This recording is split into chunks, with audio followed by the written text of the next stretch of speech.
नाम मुबारक हो। तालियां देंगे महिमा। हालेलुया। यीशु मसीह के नाम में आप सभी को जय मसीह की। शालोम।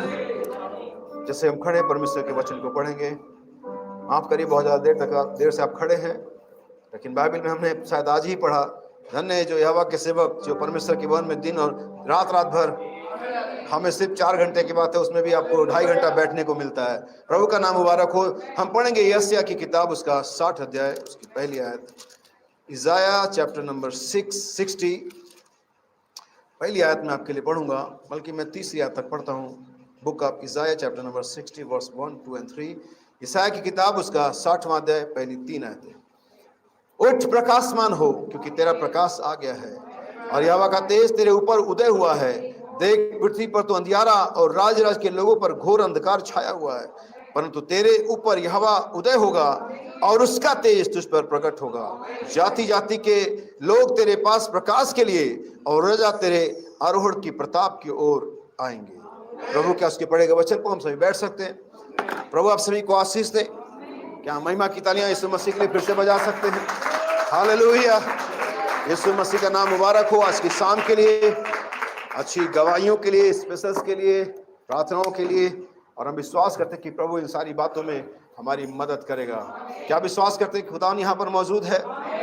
हम में से प्रत्येक को, मैं उनमें से प्रत्येक को यहाँ से जाने के लिए कहूँगा जो विश्वास नहीं करते कि यीशु यहाँ है। इस दशा में आपके लिए कोई फायदा नहीं है कि आप यहाँ पर क्यों आए हैं, अगर आप ये विश्वास ही नहीं करते कि यीशु यहाँ मौजूद है। वो मौजूद है यहाँ में। क्या वो मौजूद है? याद रखिए, किसी भी चीज की जो प्रेजेंस होती है उसका एक इम्पैक्ट होता है। आमीन। कोई भी चीज अगर दुनिया में है उसका एक इम्पैक्ट, अगर हवा चल रही है उसका एक इम्पैक्ट, अगर उजियाला है उसका एक इम्पैक्ट है, भूकंप आता तो उसका म्यांमार में जैसा बताया गया उसका इम्पैक्ट। और जानते हैं उस रिएक्टर स्केल पर उसका मीटर कितना था? 7.7। हालेलुया। और सबसे जो अधिक होता है 9 पॉइंट कुछ होता है। और ये होना ही है। हमने जो कुछ किया है हम उसका भुगतान करेंगे। हमसे मतलब ह्यूमन रेस, मानव जाति। बाइबल कहती है वो वायु बोएंगे और बवंडर काटेंगे। क्या बोते हैं वे और क्या काटेंगे? आप थोड़ा बोते हैं, आप ज्यादा काटेंगे। आपके ऊपर निर्भर करता है कि आप अच्छा बोले और अच्छाई ज्यादा काटें। आपके ऊपर निर्भर करता है कि आप बुराई बोले और बुराई ज्यादा काटेंगे। वो वायु बोते हैं और बवंडर। लेकिन प्रभु का धन्यवाद हो कि आज हमारे लिए परमेश्वर का वचन लिखा कि इसने हमारे धर्म का बीज बोया है। आमीन। प्रभु का नाम मुबारक हो। आज इस शाम के लिए, सुबह के लिए, और इस संदेश के बारे में जो प्रचार करने जा रहा हूं, और हो सकता है कि 1-2 सप्ताह इसमें भी लग जाए, क्योंकि आजकल कुछ ऐसा ही है कि हम एक बार में से, आपके पास भी समय नहीं है और बहुत सारा, मैं नहीं चाहता कि कोई भी चीज ओवरडोज हो। ओवरडोज नहीं चाहिए, क्योंकि ओवरडोज भी मार देता है, चाहे वो अच्छा ही खाना क्यों ना हो। अच्छा चिकन, अच्छा मटन, अच्छी बिरयानी भी अगर फिर भर पेट ज्यादा खा लें आप, तो वो भी आपको मारता ही है। इसलिए ओवरडोज नहीं होना चाहिए। ये आप बिल्कुल सही खुराक में होना चाहिए। सो प्रभु का सारी बातों के धन्यवाद। और आज की एक तारीख, विशेष तारीख है, और स्पेशली मेरे लिए तारीख के दोहरे मायने हैं।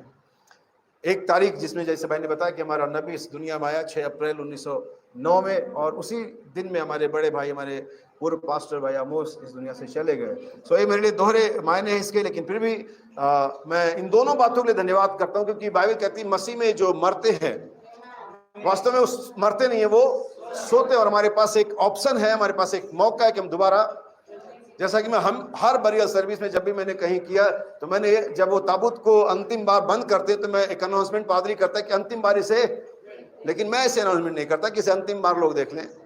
मैं इस प्रकार से कहता हूं, जो मसीह में नहीं है वे इसे अंतिम बार देख लें, लेकिन जो मसीह में है, यहाँ देखे या ना देखे, हम दोबारा जरूर देखेंगे। हालेलुया। सो प्रभु का धन्यवाद हो सारी बातों के लिए। और थोड़ा सा, ज्यादा नहीं, बस 5 मिनट में नबियों के जन्म के बारे में बात करूंगा, क्योंकि बाइबल के अनुसार नबी बनते नहीं है। नबूवत का जो वरदान है वो आपको मिल सकता है। गिफ्ट ऑफ प्रोफेसी ये अलग चीज है, और प्रॉफिट अलग चीज है। भविष्यवाणी का वरदान और भविष्यवक्ता दोनों अलग अलग चीज है। और हमारे समय का जो नबी था वो भविष्यवाणी का वरदान के तहत नहीं आया था, वो नबी करके ही पैदा होते हैं। एग्जैक्टली बाइबल के अंदर में जो भी आपकी पोजीशन जगत के होने से पहले थी वही हमेशा रहती है। जब आप पैदा हुए उसी पोजीशन के साथ पैदा हुए, जब आप बड़े हुए उसी पोजीशन के साथ बड़े हुए, आप जब समाज में थे, हिंदू या ईसाई या जहां भी थे, आप वही थे जो आप जगत के होने से पहले थे। आप एक भाई लोग कैसी बहकी बहकी बातें कर रहे हैं। मैं कुछ भी ऐसा नहीं बोलता जो बाइबल में ना हो, क्योंकि फिर मुझे अपने पास से जवाब देना पड़ेगा और किसी को मेरे जवाब की जरूरत नहीं है। आपको उसे बाइबल में इसलिए जब भाई बहनों ने जो कुछ भी प्रीच किया, मैं यहाँ हूं और मैंने कितने लोगों से कहा कि मैं डिफेंड करने तैयार हूं जो कुछ भाई बहनों ने प्रीच किया।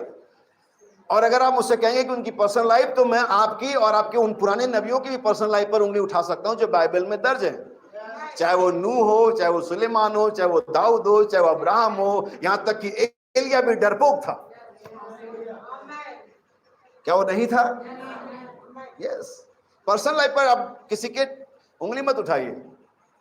बाइबल से लेके बाहर तक आपको कहीं नीट एंड क्लीन नहीं मिलेगा सिवाय यीशु के। कोई भी नहीं, नो वन। अगर कोई भी यीशु से पहले, यीशु के समय में या यीशु के बाद नीट एंड क्लीन है, पाक और साफ है, तो मुझे बताइए यीशु कुर्बानी क्यों दी? फिर उसकी कुर्बानी तो बेकार हो गई। कोई नहीं।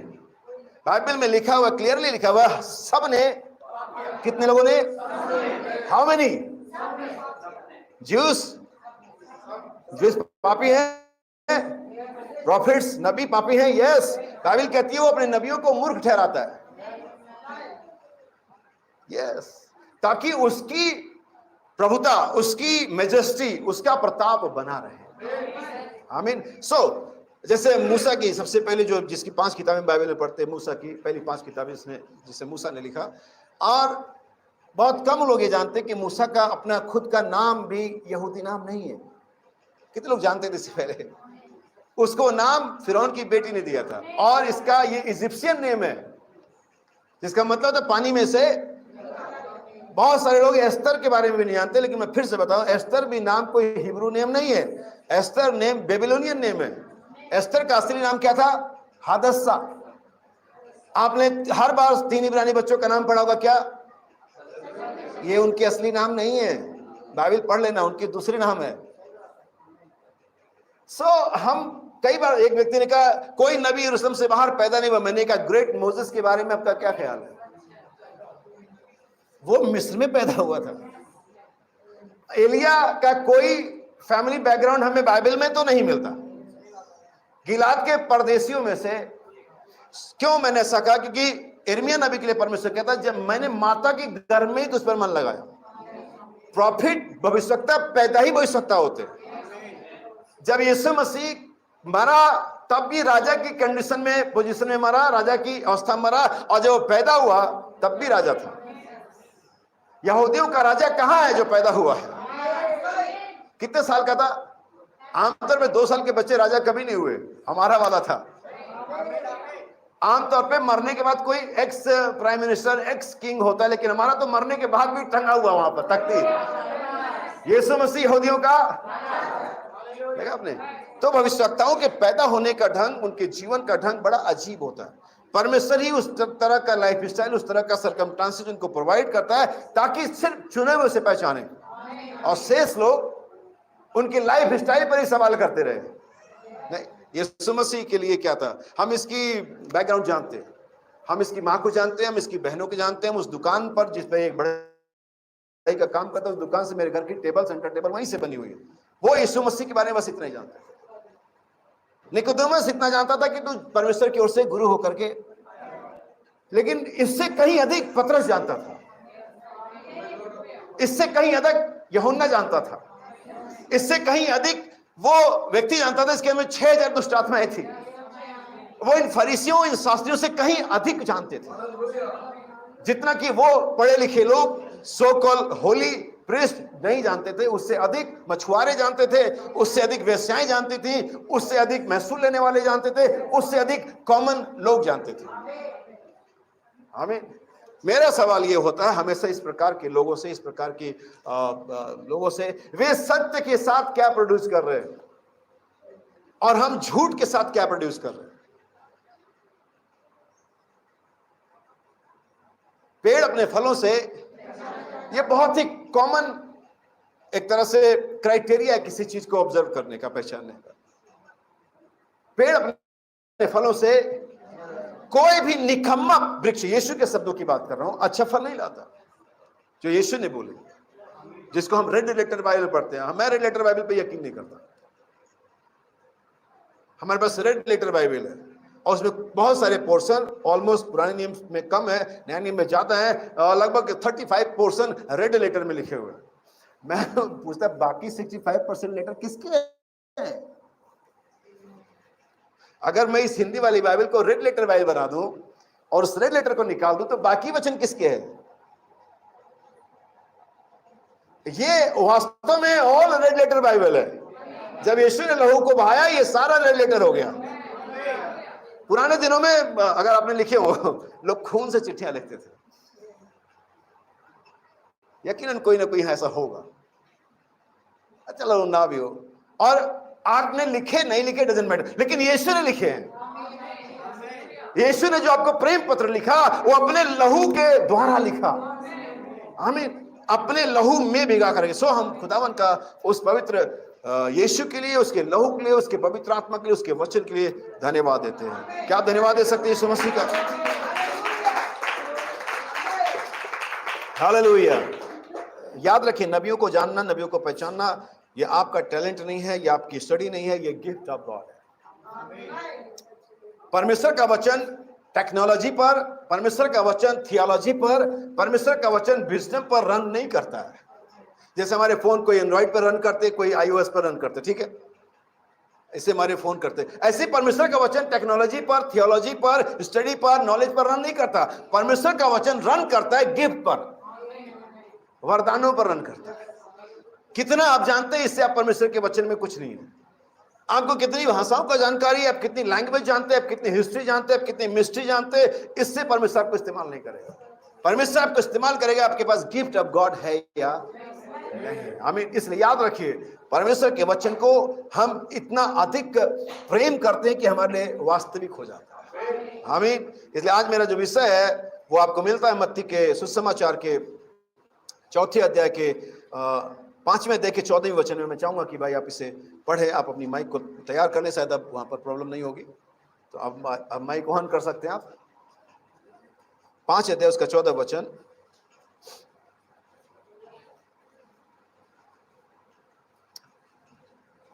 ध्यान से सुनिएगा। मैं आपको लगभग 15 से 16 बाइबल के रेफरेंस दूंगा और कुछ कोट्स भी है जो मैं पढ़ूंगा आपके लिए।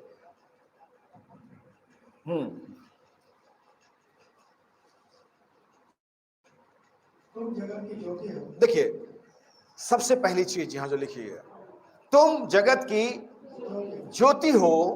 जो नगर पहाड़ पर बसा हुआ है, हाँ, छिप नहीं सकता। और लोग दिया जलाकर पैमाने के नीचे नहीं परंतु दीवट पर रखते हैं, तब उससे घर के सब लोगों को प्रकाश पहुंचता है। उसी प्रकार तुम्हारा उजियाला मनुष्य के सामने चमके। Let your light shine. किसी किसी तर्जुमे में 100 साइन लिखा हुआ है, और अधिक चमके। तुम्हारा उजियाला मनुष्य के सामने। किसका उजियाला? तुम्हारा उजियाला। कितना परमेश्वर का वचन कितने बढ़िया तरीके से डिजाइन किया गया। इसलिए हम 60 पढ़ाई से आका और कहता है उठ प्रकाशमान हो, क्योंकि तेरा प्रकाश, योर लाइट, आपका प्रकाश, आपका उजियाला। इसीलिए बाइबल कहती है तुम्हारा प्रकाश। और कई बार हम क्या करते हैं, हम किसी और के प्रकाश को लेते हैं या हम किसी और के प्रकाश में चलते हैं। देखिए, मुझे बहुत सारे कमेंट्स देखने होते हैं। बहुत सारे लोग थोड़ा आते उल्टा सीधा भी आते हैं, पूछते हैं, सवाल करते हैं। भाई बहुत सारे लोग कहते हैं बहुत जल्दी बोलते हैं, रेफरेंस थोड़ा आराम से बोला करिए। तो मुझे देखना पड़ता है कि किसी को दिक्कत ना हो। बाइबल में लिखा हो कि तुम्हारा उजियाला। किसका उजियाला? तुम्हारा उजियाला। तो इसका मतलब आपके पास एक उजियाला होना चाहिए। आप पत्नी के उजियाले में, पति के उजियाले में, पास्टर के उजियाले में, समाज के उजियाले में, सोसाइटी के उजियाले में नहीं जल सकते। आपका अपना उजियाला है। और ये बात मैं इसलिए नहीं कह रहा हूं क्योंकि मैंने 2 आयतें दिखाई। मेरे पास कम से कम इसके रिगार्डिंग लगभग 7 आयतें हैं जो आपको दिखा सकता हूं। और समय अगर हम बचाएंगे तो मैं आपको बर्बली बोल दूंगा। आप अगर नोट करें तब नोट करिए, सब कुछ बाइबल में से है। हमें और बाइबल में सबको दिखा लूंगा, तब मैं भाई ब्रैनम के कोर्स लेकर के आऊंगा। क्योंकि बहुत सारी बार लोग सोचते हैं भाई ब्रैनम ने ऐसा कैसे बोल दिया। भाई ब्रैनम ने अपने पास से कुछ नहीं बोला। कोर्स पढ़ना अच्छा, लोग सिखाते भी हैं कि आपको कैसे प्रीच करना चाहिए। बाइबल में कहां लिखा हुआ कि कैसे प्रीच करना चाहिए? आप किस विभाग पर मुझे या किसी को सिखा रहे हैं कि आपको ऐसे प्रीच करना चाहिए या ऐसे नहीं करना चाहिए? कोई भी किसी को ऐसे नहीं सिखा सकता कि आप कैसे प्रीच करें और कैसे ना करें। कुछ कॉमन बातें हम सीख समझा सकते हैं, लेकिन याद रखिए परमेश्वर के वचन में यीशु मसीह और यीशु मसीह पर प्रेरितों ने हर बार अपने पिछले नबियों का हवाला दिया। यीशु मसीह ने अपने प्रीचिंग में, अपने लाइफ में न जाने कितनी बार कहा, क्या तुमने नबियों की किताब में नहीं पढ़ा? क्या तुम्हारे विषय में यशायाह ने यह सही भविष्यवाणी नहीं करी थी? क्या मूसा की व्यवस्था में यह नहीं लिखा हुआ है? सो यीशु मसीह कोट करता था किसको? पीछे पाए जाने वाले नबियों को। यस। उसके बाद पौलुस आता है, उसके बाद पतरस आता है। पतरस तो यहां तक कि अपने प्रेजेंट टाइम के अपोस्टल को ही कोट कर रहा था। यस। पौलुस को, पतरस भी मौजूद है, पौलुस भी मौजूद है कि सेम टाइम में, और पतरस कोट कर रहा है पौलुस को और कहता है पौलुस को बहुत सारी बातें गंभीर हैं।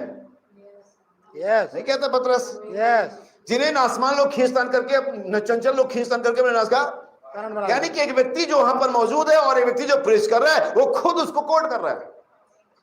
और पौलुस ने भी पुराने नियम को कोट किया, कहीं वो लिखा है नहीं, कई बार उसने नाम लेकर के किताबों के नाम बताए। जब हम प्रीच करते हैं तो हम उन बातों को जो पीछे हमारे सामने पीछे नबियों ने या किसी और स्कॉलर्स ने या बाइबल के विद्वानों ने प्रीच किया होता है और वो इस समय के संदेश के रिगार्डिंग रिलेट करता है, हम कोट करते हैं उसको। ठीक जैसे यीशु ने किया था, ठीक जैसे पतरस ने किया था, ठीक जैसे पौलुस ने किया था। और ये सिर्फ सारी बातें इसलिए नहीं होती, जैसे एक चीज मैं भाई पौलुस से कहना चाहूंगा, वास्तव में हम भाई ब्रनम के फॉलोअर्स नहीं है, हम यीशु मसीह के वो फॉलोअर्स हैं। लेकिन भाई ब्रनम वो व्यक्ति है, वो चिराग है जिसने हमें रास्ता प्रदर्शित किया। आमीन। आइए मैं आपको बाइबल में से दिखाऊं, Gospel of John chapter 1 verse 4 and 5, और फिर मैं आगे आपके लिए कुछ पढ़ूंगा। मेरे शीर्षक को याद रखिए, लेट योर लाइट शाइन। कितने लोग तैयार अपने उजाले को चमकाने के लिए? उसमें जीवन था। किसमें? थोड़ा सा और पीछे पढ़िए। सब कुछ उसी के द्वारा उत्पन्न हुआ। सब कुछ उसी के द्वारा उत्पन्न हुआ, और जो कुछ उत्पन्न हुआ है, जो कुछ उत्पन्न हुआ है, उसमें से कोई भी वस्तु उसके बिना उत्पन्न ना हुई। किसके बिना? वचन के बिना।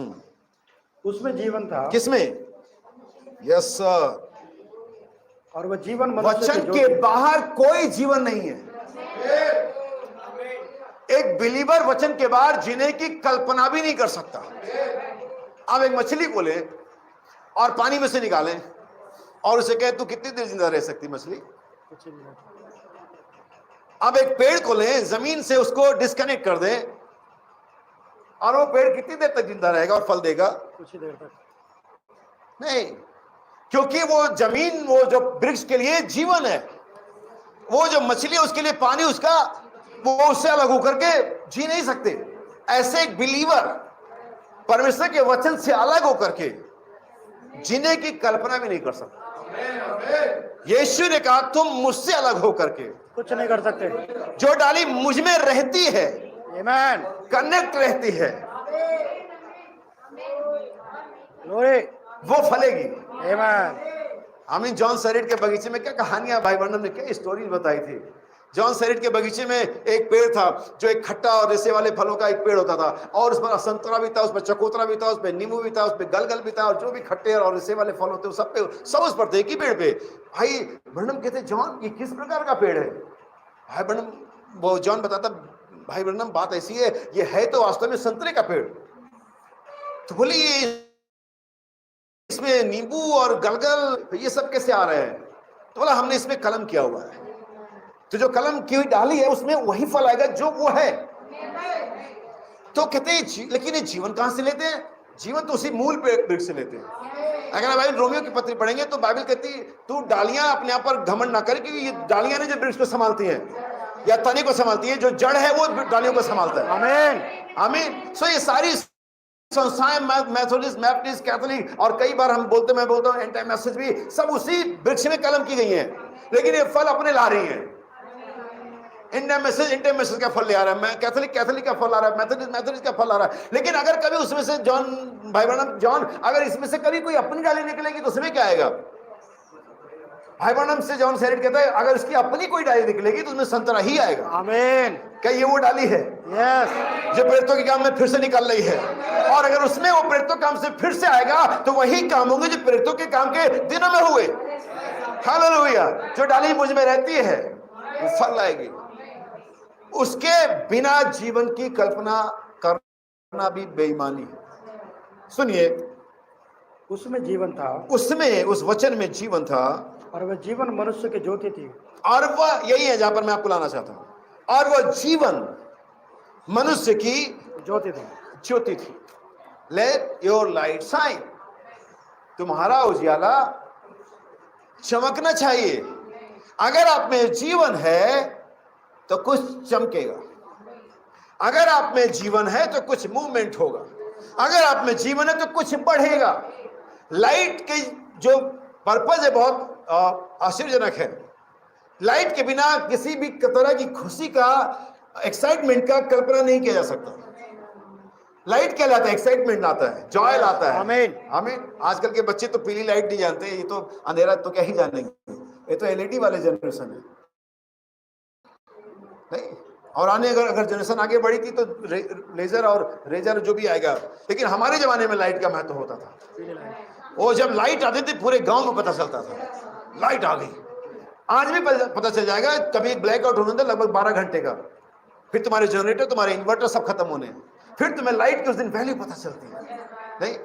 तो लाइट जॉय लेकर के आता है, लाइट एक्साइटमेंट लेकर, लाइट लाइफ लेकर के आता है। नबी कहता है किसी भी सांसारिक जीवन में और किसी भी आत्मिक जीवन में या बॉटनी लाइफ में या स्पिरिचुअल लाइफ में किसी भी प्रकार का कोई जीवन नहीं आ सकता विदाउट लाइट। हमें लाइट आपके मार्गदर्शन का, लीडर का भी काम करता है नहीं? तो बहुत सारे इनकी वैल्यू है और यही वजह है कि यीशु ने कहा तुम जगत की ज्योति। आमीन। कल्पना करिए यहां पर लाइट ना हो, लाइट की प्रेजेंस कितनी अच्छी है। तुम जगत की, तुम नमक हो। डिशेस बनाइए और सॉल्ट को वहां पर एब्सेंट कर दीजिए, उन डिशेस का क्या फायदा हो? कोई फायदा नहीं। किसी प्रोग्राम में अपने प्रोग्राम रखिए और वहां पर लोगों को बुलाइए और लाइट ना हो वहां, आमीन, क्या उस प्रोग्राम का महत्व होगा? प्रेजेंस इनकी बहुत महत्वपूर्ण है, चाहे वो लाइट हो, चाहे वो सॉल्ट हो और चाहे वो आप खुद हो। सो बाइबल कहती है उसमें जीवन था और वो जीवन मनुष्य की ज्योति है। आगे सुनिए, क्यों मैं ऐसा बता रहा हूं? क्योंकि मुझे कुछ चीजों को अभी आगे लेकर के जाना है, ट्रांसफर करना है, किसी चीज को किसी चीज के हवाले से आपको दिखाना चाहता हूं। अभी मत सोचने तो बातें जैसे हम बहुत सारी बार करते हैं। यीशु वो सबसे बड़ा प्रचारक था जो एग्जाम्पल्स का इस्तेमाल किया नहीं। आप पुराने नियम में बहुत 2-4 एग्जांपल देते हैं, जैसे नातान नबी ने एग्जांपल दिया, जैसे इर्मिया ने लोहे का जुआ बनाया, इस तरह के 2-4 एग्जांपल देते हैं। लेकिन यीशु हर तीसरी बात, हर दूसरी बात एग्जांपल, यस। आमीन। पैराबल। यस। बाइबल कहती है साधारण लोग बड़ी प्रसन्नता से उसकी समझ लेते हैं। क्योंकि वो उन्हें समझा पाता था, वो उसकी बात समझ पाते थे। और मैं वो प्रचार नहीं करना चाहता हूं जो मैं खूब बढ़िया तो करूं, खूब टिपिकल शब्द तो उसमें घुसेड़ूं, लेकिन किसी के समझ में कुछ ना है। अब मैंने देखा आजकल के प्रचारकों को मैसेज के बड़े बड़े बढ़िया शीर्षक रखते हैं। मैसेज का शीर्षक ये 3-fold पर्पस और 3rd पुल और ये और मैसेज जब सुनते हैं तो वही कॉमन बात है, एक्साइटमेंट दे रहे लोगों को। लेकिन साधारण लोग यीशु मसीह की प्रसन्नता से, क्योंकि वो उनको उनकी भाषा में समझा पाता था और वे समझ पाते थे। यस। कोई भी बढ़िया प्रचार, कोई भी हिस्टोरिकल प्रीचिंग, कोई भी मिस्टेरिकल प्रीचिंग तब तक वैल्यूएबल नहीं जब तक लोग समझ ना पाए। आमीन।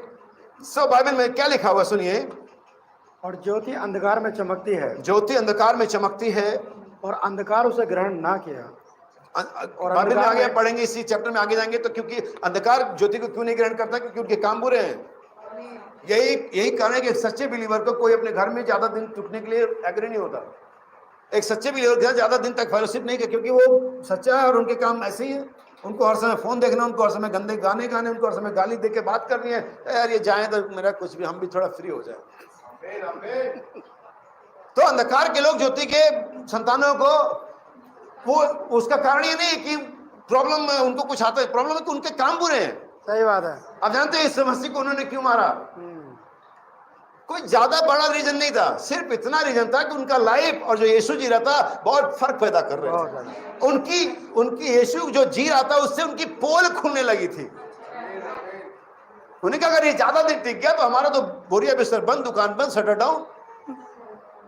उनको उसके टीचिंग से कोई प्रॉब्लम नहीं थी। उन्होंने कहा तू ठीक कह रहा है, बाइबल को पढ़ो आप। यस यस उन्होंने यह भी कहा हम तुझे किसी भले काम के लिए नहीं मार रहे हैं। जब यीशु ने पूछा, यस उनकी प्रॉब्लम यीशु की टीचिंग नहीं थी, उनकी प्रॉब्लम यीशु की प्रीचिंग नहीं थी, उनकी प्रॉब्लम यीशु का लाइफ था।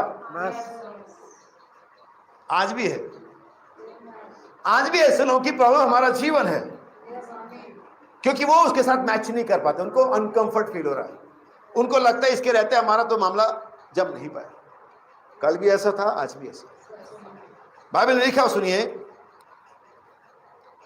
ज्योति अंधकार में चमकती है, अंधकार ने उसे ग्रहण ना किया। एक मनुष्य परमेश्वर की ओर से। अब ध्यान दीजिए, इस मनुष्य पर मैं आपको लाना चाहता हूं, इसलिए मैंने बाइबल के बारे में बात करी। जकरयाह 14:6 कहता शाम के समय उजियाला होगा, न दिन होगा ना। परमेश्वर जानता है कि शाम के समय, हालेलुया। और अगर वो हो सकता है एक ज्योति था जो कि पहली बार आई यीशु मसीह के पहले आगमन से पहले, तो क्या दूसरा भी हो सकता है जब यीशु मसीह दोबारा आएगा तो क्या वो एक ज्योति ना होगा?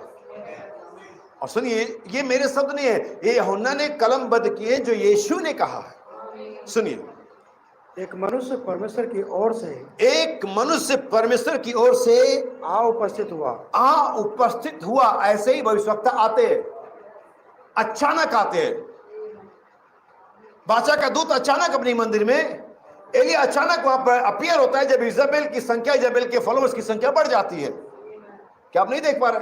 यस। मूसा 40 साल मिस्र में रहा और 40 साल के बाद निकाल दिया गया, भाग गया, और अचानक 40 साल बाद फिर मिस्र में आता है अचानक। अभी लोग बूढ़े हो गए। 40 साल पहले जिन्होंने मूसा को कहा, जो एक जवान व्यक्ति था जिसके काले बाल थे, अभी 80 साल का बूढ़ा आ रहा है। तो बहुत सारे लोग, अरे क्या तुम वही मूसा हो? फिरौन के बेटे रैमसेस ने उसका एक तरह से मुंह लगा भाई, उसने भी क्या, ये फिर आ गया। पहले भी पापा इसी पर सारी संपत्ति जान लुटाते थे, अब तो पापा नहीं है, मैं देखता हूं इसको। तो ये सारी चीजें हैं और अचानक आ जाते हैं। यीशु मसीह अचानक आ गया। हमें सुनिए, अचानक बाइबल की सेवकाई बल्दी 1933 में। भाई अचानक एक मनुष्य आ निकला जिसका नाम यूहन्ना था। वह गवाही देने आया। हाँ, अब ध्यान सुनना, क्योंकि मेरा विषय लेट योर लाइट शाइन, और मैंने बताया कि आपका अपना उजियाला है। हाँ, ये गवाही देने आया कि ज्योति की गवाही दे। किसकी गवाही देने आया? ज्योति की, लाइट की, ताकि सब उसके द्वारा विश्वास पाए। किसके द्वारा? उस गवाही के द्वारा। वह आप तो वह ज्योति ना था। ध्यान सुनिएगा, ध्यान से सुनिएगा, वह आप तो वह ज्योति ना था। इसीलिए हम भाई बर्नम या जॉन के या फॉलोवर्स नहीं है। बाइबल में 66 किताबें, 40 भविष्यवक्ताओं के होने के बावजूद हम किसी भविष्यवक्ता के फॉलोवर नहीं है। यही डिफरेंस यहूदियों में और जेंटाइल्स में है। जब यीशु आया तो उन्होंने कहा हम मूसा के चेले हैं, उन्हें होना चाहिए था परमेश्वर के चेले, लेकिन उनका खुद का स्टेटमेंट गलत था। हम मूसा के, यीशु कहता यही तो नहीं चाहता था मैं कि तुम मूसा के चेले होते, मैं तो चाहता था कि तुम मेरे चेले होते, तुम यहोवा के चेले होते। लेकिन चूंकि तुमने अपने आप को कैटेगराइज कर दिया, और इन टाइम मैसेज के बहुत सारे प्रचारकों की यही प्रॉब्लम है, वो इस संदेश को ना समझ पाए ना समझा पाए, और आप तब तक समझा ही नहीं सकते तब समझ ना पाए। हमें सुनिए, परंतु उस ज्योति की गवाही देने के लिए आया था, सच्ची ज्योति जो हर एक मनुष्य को प्रकाशित करती है, जगत में आने वाली थी। बस करें, सच्ची ज्योति जो हर एक मनुष्य को प्रकाशित करती है, जगत में आने वाली थी। अब यूहन्ना ज्योति है, लेकिन वो एक, जैसे बाइबल के अंदर में अगर आप पढ़ेंगे, उत्पत्ति के अंदर में जाएंगे तो आप पढ़ेंगे कि परमेश्वर ने ज्योति के 3 या लगभग 2 या 3 उपाय रखे। अंधकार, रात को चंद्रमा की ज्योति और दिन में, लेकिन बाइबल में लिखा हुआ वही उत्पत्ति में, और उसे कुछ चांद तारों को भी बनाया। आमीन। ना सिर्फ सूरज, ना सिर्फ चंद्रमा, लेकिन तारे भी। यस, आमीन। परमेश्वर के हाथ में, यीशु मसीह के दाहिने हाथ में कितने तारे हैं? 7 तारे हैं। उन तारों के पास भी उजाला होता है। आप बहुत सारे आप कहते हैं दिन में दिखता नहीं, क्योंकि सूर्य का प्रकाश इतना ज्यादा होता है कि आपको दिन में दिखता नहीं है। उन तारों को आप तभी देख पाएंगे जब सूर्य अपसेट हो जाए। और यही वजह कि यीशु मसीह के जाने के बाद हमें 7 तारे मिलते हैं। ये मैं नहीं कर रहा, बाइबल के अंदर में कलमबद्ध है। यस, और ये 7 तारे हमारा मार्गदर्शन करते हैं जहां यीशु है। पहली बार यीशु जब पैदा हुआ तो किसने मार्गदर्शन किया? वाइज मैन का, जहां यीशु था। तारों ने। उनके पास कोई कंपास नहीं था, उनके पास तारा था। हमारे पास कोई कंपास नहीं, हमारे पास तारे हैं। 1 2 3 नहीं, बल्कि पूरे के पूरे 7 तारे हैं।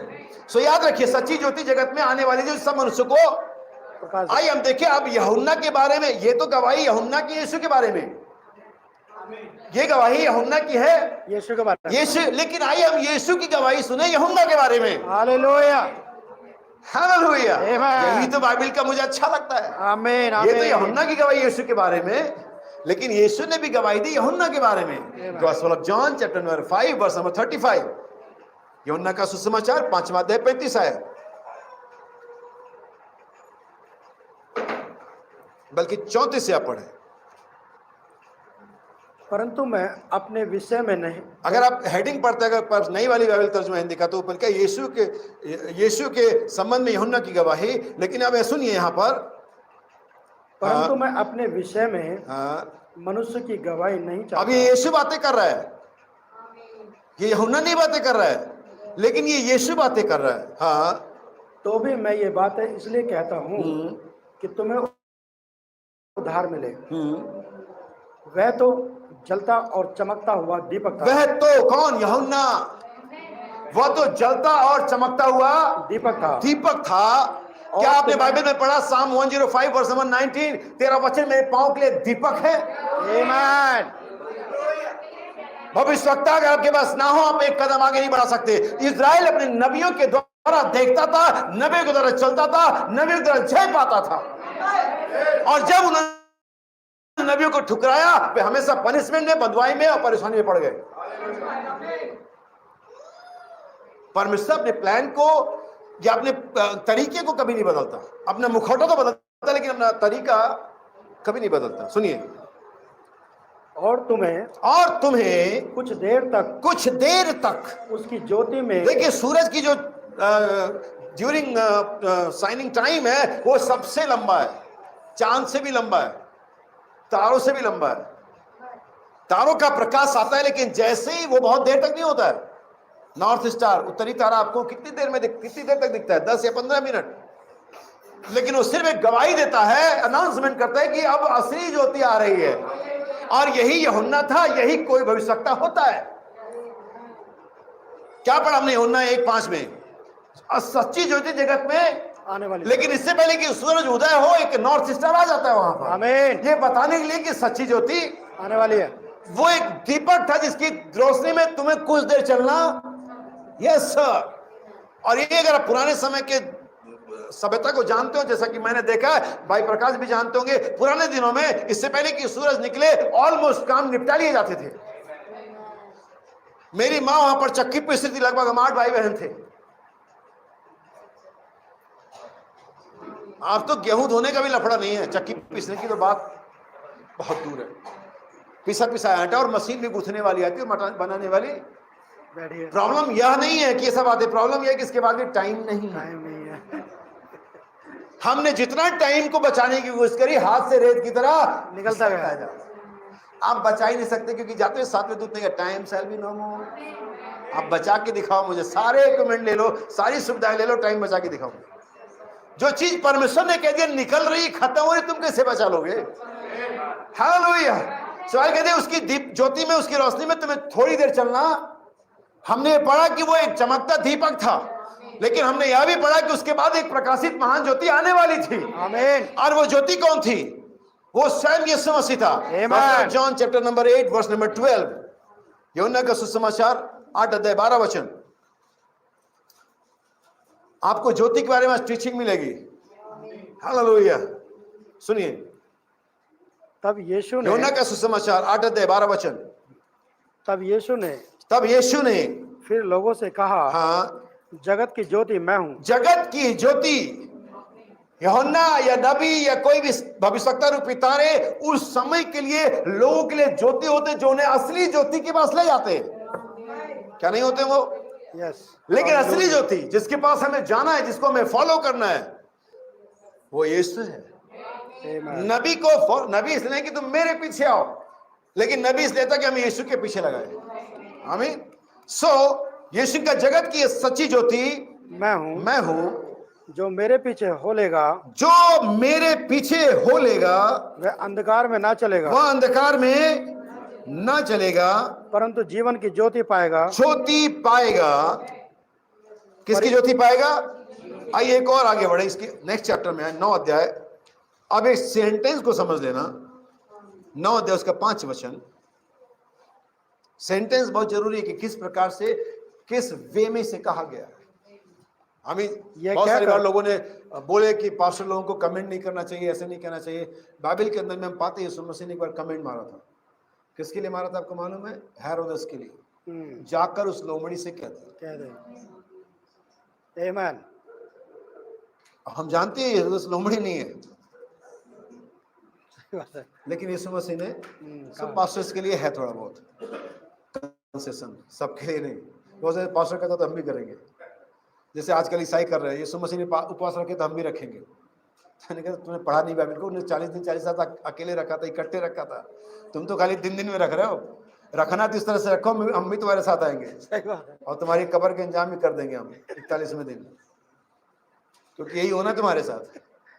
आमीन। अच्छा, मजे की बात यही संयोग साथ, जो यीशु ने कहा करने के वो नहीं करते हैं, और जो नहीं कहा वो करेंगे। यीशु का ये नहीं करना, वो करेंगे। यीशु ने नहीं कहा कि उपवास रखो, रखेंगे। यीशु ने नहीं कहा कि मनाएंगे। यीशु ने नहीं कहा ये करो, मनाएंगे, वो करेंगे। लेकिन जब यीशु कहता है झूठ मत बोलो, नहीं ये नहीं, ऐसा कैसे? इसके बाद तो आजकल का कोई बिजनेस नहीं चलता। नहीं, तो जो कहा है वो नहीं करना उनको, लेकिन वही करना जो उसने कहा ही नहीं है। सेंटेंस को समझिए, भाव को समझिए। John chapter number 9 verse number 5। जब तक मैं जगत में हूँ, जब तक मैं जगत में हूं, तब तक जगत की ज्योति मैं हूँ। क्या मतलब है इस बात का? अब देखिए, आप कहेंगे भाई लोग बाइबल के मतलब मत बताओ। बिल्कुल भी नहीं, मैं तो आपको रेफरेंस दूंगा। मेरा काम भी ये नहीं कि मैं बाइबल के मतलब बताऊं, ये तो खुद अपने आप मतलब बताती है। हालेलुया। बाइबल में परमेश्वर के वचन का अनुवाद करने का अधिकार किस? परमेश्वर का वचन खुद अनुवादक है। आमीन। जब तक मैं जगत में हूं, मैं जगत की ज्योति। जब तक यीशु नहीं आता तब तक कौन ज्योति था? मुझे बताओ, टेल मी। यूहन्ना। लेकिन जब यीशु आया, जब महान प्रकाशी ज्योति आई, जब सूरज स्वयं उदय हुआ, सारे आर्टिफिशियल लाइट, सारे डीम लाइट अपने आप ऑफ हो जाते हैं। और अगर वे ऑफ ना भी हो, उनको कोई देखता भी नहीं है। आमीन। ये रोशनी बहुत तगड़ी है, लेकिन अगर सूरज उग जाए, मैदान में ले जाओ और इस हाइलोजन को लगाओ, आप 2 मिनट तक आंखें खोल के इसे देख सकते हो। इसकी वैल्यू इतनी है, लेकिन इसकी वैल्यू तब तक है जब तक असली रोशनी नहीं है। और बहुत सारी बार लोग अपने आप को कुछ ना होते हुए अपने आप को बहुत वैल्यूबल समझते हैं, लेकिन जब कोई एक ऐसा आता है जो उससे भी कहीं ऊपर है, सारी आर्टिफिशियल लाइट, सारी नेचुरल लाइट, हर एक प्रकार की लाइट, उस लाइट के आगे जो परमेश्वर खुद है। बाइबल में लिखा परमेश्वर ज्योति है, उसमें कुछ अंधकार नहीं है। आमीन। अगर आप हिब्रू लैंग्वेज में जाएंगे और अंधकार का मतलब देखेंगे, उसका मतलब है इग्नोरेंस, अज्ञानता। अंधकार का मतलब होता है इग्नोरेंस। हिब्रू लैंग्वेज के हिसाब से मैं आपको अनुवाद करके बता रहा हूं। और परमेश्वर में कुछ अज्ञानता नहीं है।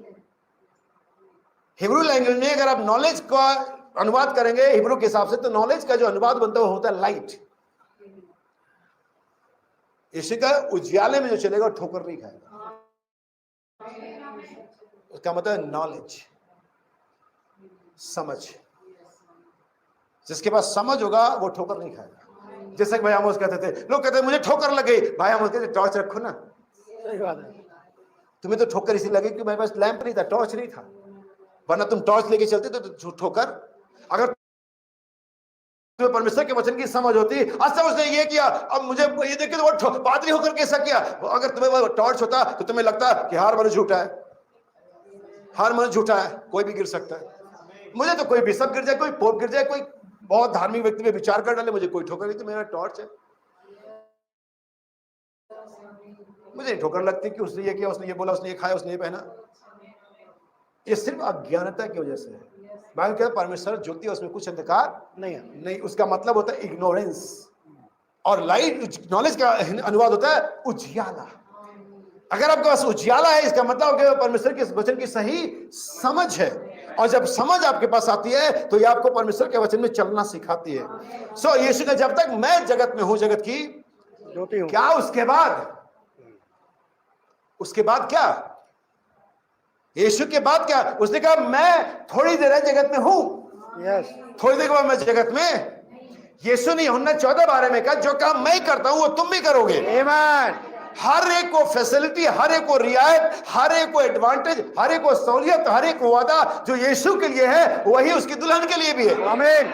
अगर यीशु एक ज्योति था जब तक वो था, उसकी एब्सेंस में जब सूरज डूब जाता है तो चंद्रमा निकलता है। चंद्रमा क्या करता है? उसी सूरज के रोशनी को जो उसने 12 घंटे ऑब्जर्व किया होता है, सूरज के एब्सेंस में रिफ्लेक्ट करता है। यस, और कलीसिया का यही काम है कि यीशु मसीह के एब्सेंस में, जबकि फिजिकली भौतिक तौर से हमारे बीच में नहीं है, उसकी एब्सेंस में उस वचन रूपी उजियाले को, जो कि जीवन है, जो कि सिर्फ प्रीचिंग नहीं है, उसमें जीवन था। सिर्फ बोला जाए ये नहीं था उसमें, और वो जीवन मनुष्यों की। मैं आपको कुछ सिखाना चाहता हूं पुराने नियम के। अगर मेरे पास समय तो मैं आपको पढ़ के सुनाता, लेकिन कुछ आयतें मैं जरूर आपके लिए पढ़ूंगा। उत्पत्ति 1 अध्याय उसका 3 वचन। बाइबल के अंदर में 3 प्रकार के उजियाले हैं, 3 प्रकार के उजियालों का जिक्र है, और कुछ आयतें मैं आपके सामने कंपैरिजन के तौर पे रखूंगा। जैसा कि अगर आपने ऐसे किताब पढ़ी हो तो उसमें लिखा हुआ है कि थोड़ा यहां, थोड़ा वहां, थोड़ा यहां, थोड़ा। परमेश्वर ने वचनों को क्या कर दिया? बिखरा दिया है। भांति भांति की नबियों और आवश्यकताओं के अंदर में होते हैं, समय के अंदर में, लेकिन एक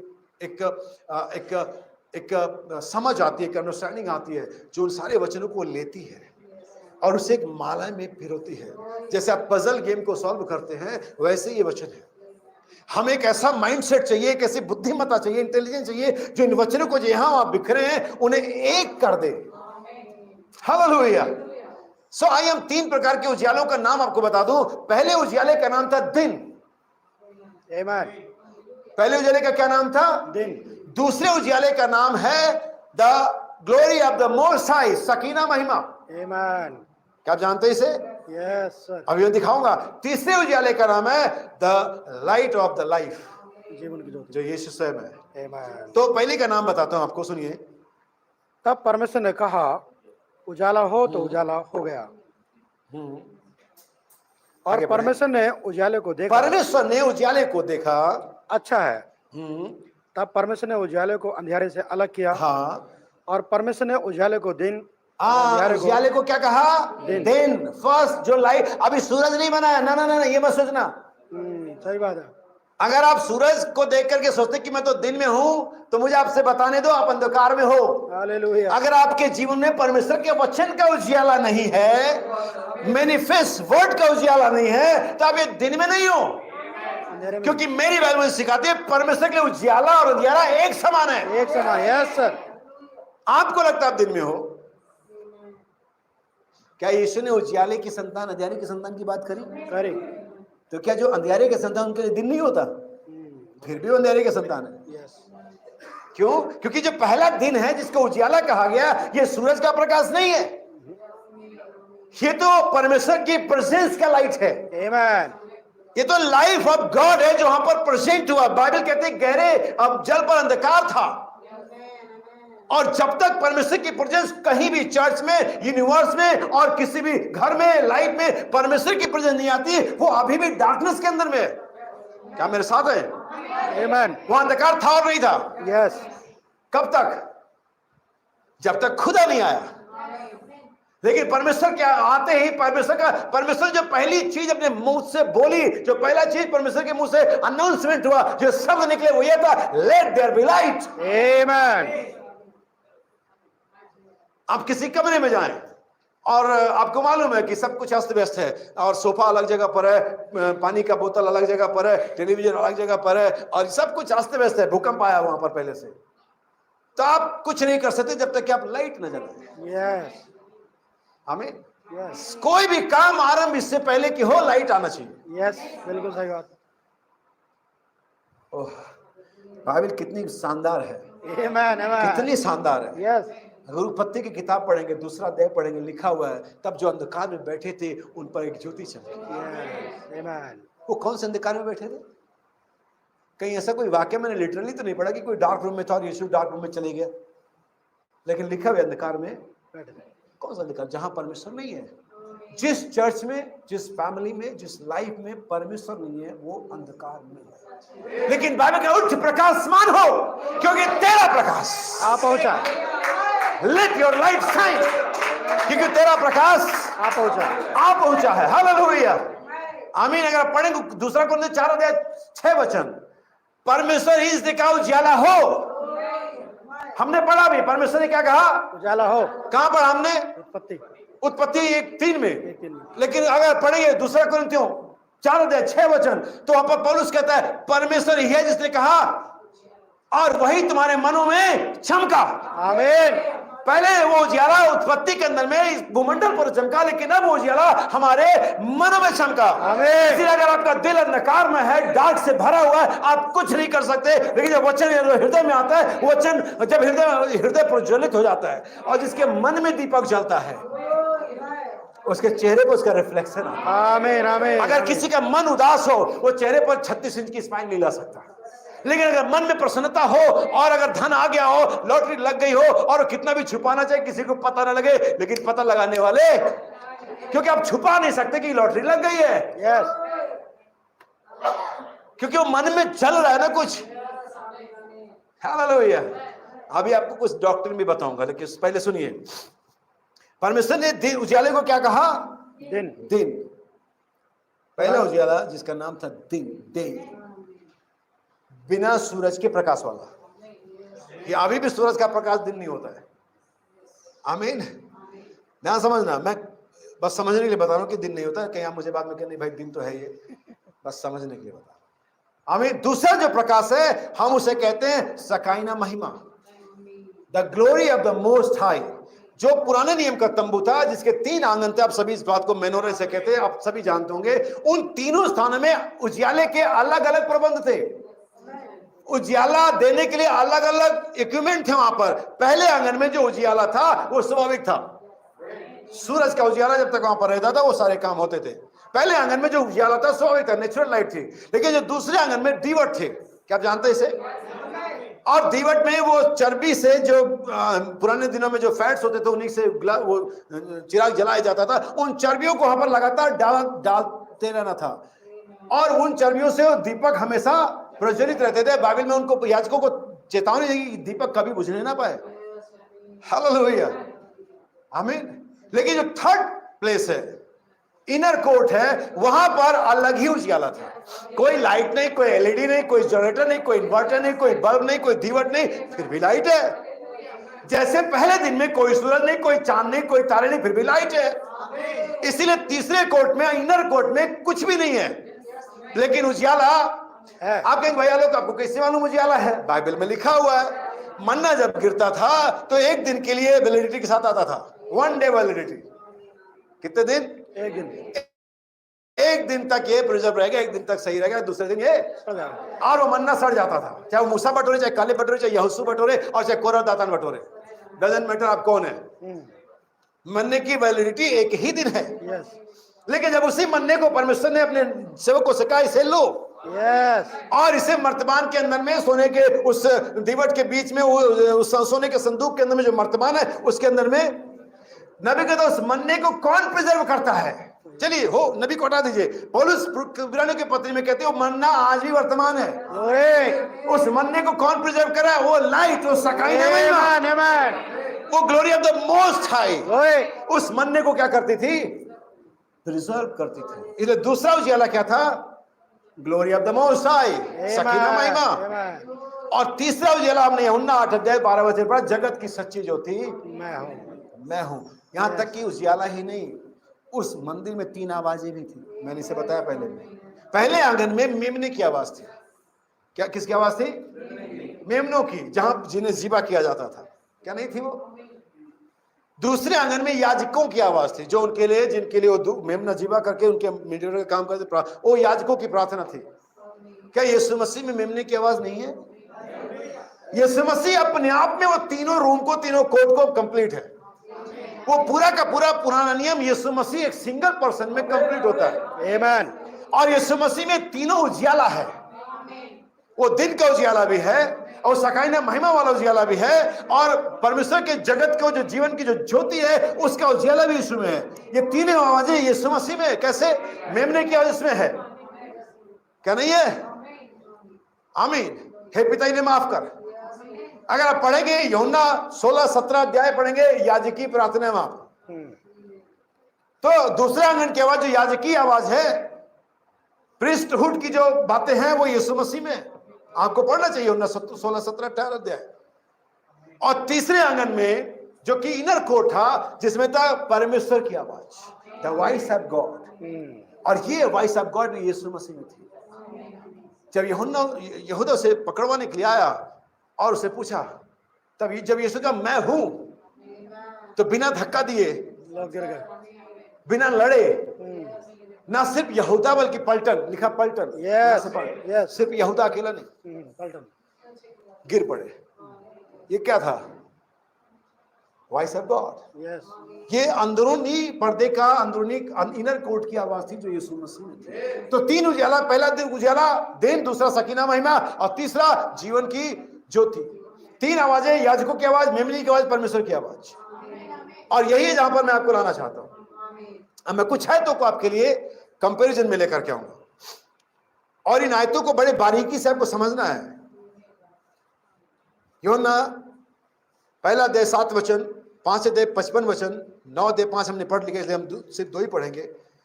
यूहन्ना का सुसमाचार पहला अध्याय 7 वचन और 5वां अध्याय 55 वचन। यह गवाही देने आया, हाँ, कि ज्योति की गवाही दे। किसकी गवाही देने आया? ज्योति की गवाही दे, ताकि सब उसके द्वारा विश्वास लाए।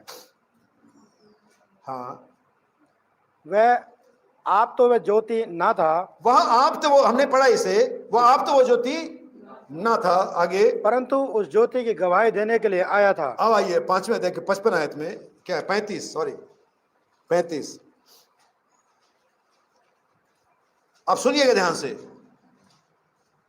जैसा कि मैंने बताया, उत्पत्ति में सूरज के बनने से पहले वहां पर उजियाला था। उस उजियाले का सोर्स क्या था? खुद खुदा, गॉड हिमसेल्फ। आमीन। यानी कि जो लाइट का ओरिजिनेटर है वो कौन है?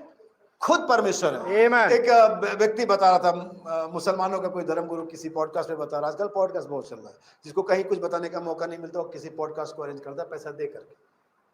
जैसे पुराने दिनों में फिल्मी हीरो लोग पैसा दे करके न्यूज में छपवा लेते थे कि हम बहुत बड़े हो गए, तो आज भी ये चल रहा है, और ऐसे प्रचारक लोग भी करते हैं। सो वो बता रहा था कि गॉड का मतलब है GOD, God, G generator, O operator, और D डिस्ट्रॉयर, ब्रह्मा विष्णु महेश। ऐसे GOD, मैंने कहा पागल हूं, GOD का मतलब, गॉड का मतलब होता है ऑब्जेक्ट ऑफ वर्शिप। यस, ऐसे तो कोई भी बता देता। आजकल फेसबुक पर बहुत है, इसका मतलब ये आप कुछ भी लिख सकते हो, आपकी नॉलेज है। ऑथेंटिक बात थोड़ी ना हो, कोई प्रमाणित बात थोड़ी ना कि इसका मतलब। अब RIP लोग लिख देते हैं, शराबी मारा RIP, पड़ोस का हिंदू मारा RIP, पास्टर साहब मरे वो भी RIP। ट्रेंड है। बीमारियां कमजोर लोगों को जल्दी पकड़ती ही नहीं। यस, जिनके एनेमिक होते हैं बीमारियां, अभी चले जिबली है, गिबली जो भी है, देखो मुझे नाम भी कंफर्म करना पड़ता है, मैं आइए से क्या है, गिबली है, जिबली है। अब मुझे क्या पता, जी के आगे ये लगता है तो ग हो जाता है, जी के वो नहीं लगता तो जी ही रहता है। अंग्रेजी तो मेरे लिए हमेशा टेढ़ी खीर रही है, बीच को किनारे कहते हैं, पता नहीं क्या। तो ये अब बिलीवर्स को देखा, वो जल्दी से आ गया, अपना भी गिबली बना लो भाई। अरे तुम्हें जब खुदा ने अच्छा खासा इंसान बनाया है तो कार्टून क्यों बन रहे हो? बात है। मेरे समझ नहीं आती कि बीमारियों, अब ये इससे ये पता चलता है कि आपके पास एक स्ट्रॉन्ग स्पिरिट नहीं है, इसलिए जो कुछ संसार में चलो जल्दी आपको पकड़ रहा है। पुराने दिनों में कुछ साल पहले फेसबुक पर लोग अपना अस्तित्व जानते थे, आप इस तरह की है। अरे फेसबुक ने हमें ऐसा बताया, पैसा लेता है उसका वो, सही बात है, वो तुम्हारे खिलाफ क्यों बातें करेगा? हमसे पूछो तुम्हारा अस्तित्व क्या है, सही बात है। हम बताएंगे तुम झूठ बोलते हो, आमीन। तुम पीठ पीछे बुराइयां करते हो। फेसबुक तो तुम्हें बताएगा ही अच्छा, वो तुम्हें कब बुरा बताने लगेगा कि तुम डिलीट करो अकाउंट? हम बताएंगे तुम्हें। तो ये आजकल इन्फेक्शन कमजोर लोगों को गिबली बना रहे हैं कि ये जितने ट्रेंड चलते हैं, कभी कोई हेयर कट आ जाए तो सारे लड़कों की हेयर कट में देखेंगे, कोई पजामा आ गया तो सारी लड़कियों की पजामे में देखेंगे, कोई ट्रेंड आ गया फेसबुक पर, इंस्टाग्राम पर, व्हाट्सएप पर, वही ट्रेंड चलता है। इसका मतलब आपको आत्मा ने जल्दी पकड़ लिया, आप कमजोर है। सही बात। इसमें कोई बहादुरी की बात नहीं है, आप ज्यादा टेक्नोलॉजी जानते, ये नहीं है, आप कमजोर हैं, आपके अंदर में यीशु का लहू बहुत कम है, जल्दी से संसार की आत्मा आपको पकड़ लेती है। यस, हमें पकड़ के दिखाए, हम गिबली का जिबली बना देते हैं।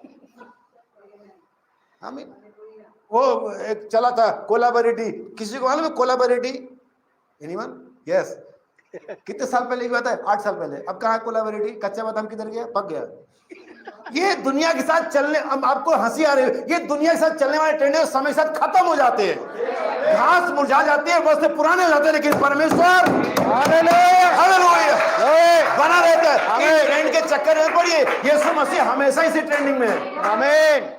ये आज ट्रेंडिंग में है, वो कल ट्रेंडिंग में रहेंगे और परसों का खत्म हो जाएगा। यस, लेकिन Jesus Christ the same yesterday today and forever. एक ऐसे को फॉलो करें जो हमेशा ट्रेंडिंग में रहा है। आमीन। तुम्हारा स्टाइल, हेयर स्टाइल, कपड़े का स्टाइल, फोन स्टाइल, ये स्टाइल, वो स्टाइल, कभी ट्रेंडिंग में रहता है, कभी ऑफ हो जाता है। वो बनियों वाला पजामा फिर से वापस आ गया, जिसे एडवांस लैंग्वेज में प्लाजो कहते हैं, लेकिन पुरानी भाषा में बनिया पहना करते थे, और हमारे विनोद खन्ना साहब भी पहनते, जिसे एलिफेंटा कहते थे पुराने लोग, मालूम हम लोगों को। तो ये ट्रेंडिंग, यीशु मसीह हमेशा से ट्रेंडिंग है। जैसा कि किसी ने कहा, अच्छा लगा मुझे, यीशु मसीह का फेसबुक नहीं है, लेकिन उसके पास फ्रेंड बहुत है। यीशु मसीह को तब भी लोग फॉलो करते जब ट्विटर नहीं था। आमीन। यीशु मसीह को लोग तब भी सुनने आते जब यूट्यूब नहीं था। क्या आप समझ पा रहे हैं? तो ये चीजें आती और जाती हैं। आप परमेश्वर के वचन पर रिलाय करें, उस पर टिके, ये हमेशा ट्रेंडिंग में है। हम किसी ओल्ड फैशन रिलीजन का, किसी ओल्ड पुराने भगवान का, खुदा का प्रचार नहीं कर रहे हैं। जो हमेशा से था, आज है और हमेशा तक रहेगा, हम उस खुदा का प्रचार कर रहे हैं। आमीन। हालेलुया। आमीन। सो बाइबल क्या कहती है? सच्ची ज्योति जगत में आने वाली थी। आइए मैं आपके लिए बताऊं कि ये जनरेटर, जो लाइट का जनरेटर, ओरिजिनेटर है, ये कौन है? यहूदा। James chapter number 1 verse number 17। James, यहूदा चैप्टर नंबर 1 वर्स नंबर 17। फिर मैं आपके लिए कुछ कोट पढ़ता हूं।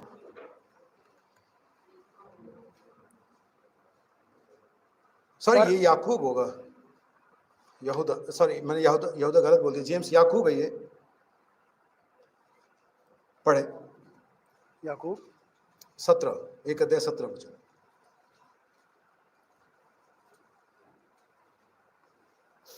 क्योंकि हर एक अच्छा वरदान, क्योंकि हर एक अच्छा वरदान और हर एक उत्तम दान, हर एक उत्तम दान ऊपर ही से है, ऊपर ही से है। और ज्योतियों के, किसका पिता? ज्योतियों के, फादर ऑफ लाइट्स। कौन है इस उजियाले का ओरिजिनेटर?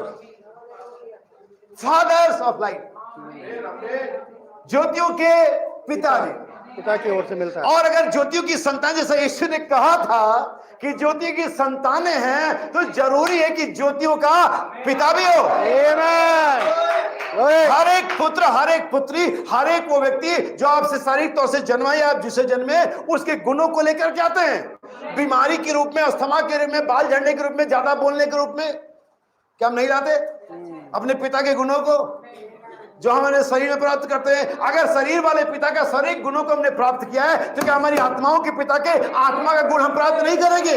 क्या ज्योतियों के पिता का गुण ज्योतियों की संतानें प्राप्त नहीं करेंगी? अगर वो पिता एक ज्योति था, जब तक मैं जगत में, मैं जगत की, लेकिन मेरे बाद तुम जगत की ज्योति हो। आमीन। तुम जगत की, यीशु ने मत्ती में बोला, तुम जगत की ज्योति हो। You are the light of the world. Yes, जो काम मैं करता हूं तुम भी करोगे। क्या आप तैयार हैं? यह है मामला ज्योतियों का। हर एक अच्छे वरदान का देने वाला कौन है? ज्योतियों का पिता। पिता है। अब सुनिए नबी क्या कहता है। ठीक है, यहाँ एक मनुष्य जो उजियाला कर सकता है। Page number paragraph number 193। जब मूसा वहां ऊपर जलती हुई झाड़ी में वहां पर मिला और उसे पाया कि वो मैं हूं, उस झाड़ी में था।